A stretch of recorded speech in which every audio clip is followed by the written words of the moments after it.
దర్శి ప్రాంత ప్రజలకు గొప్ప శుభవార్త.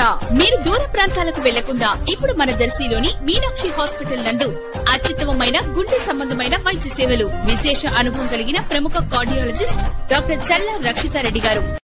దర్శి పట్టణంలోని ఒకే కాంపౌండ్ లో ప్రభుత్వ హై స్కూల్, ప్రభుత్వ జూనియర్ కళాశాల, ప్రభుత్వ డిగ్రీ కళాశాల నిర్వహించబడుతుండగా స్టూడెంట్స్ కు తరగతి గదుల కొరత ఏర్పడి ఇబ్బందులు పడుతున్నారు. జూనియర్ కళాశాలకు సంబంధించిన 2 తరగతి గదులు 3 వంతుల నిర్మాణం జరిగినప్పటికీ అసంపూర్తి దశలో ఉన్నాయి. ఈ తరగతి గదులకు పైకప్పుగా రేకులు వేసినను విద్యార్థులకు ఉపయోగపడే అవకాశం ఉందని తెలుస్తుంది. దాతలు ముందుకు వస్తే స్టూడెంట్స్ కు మేలు జరిగే అవకాశం ఉంటుంది కదా.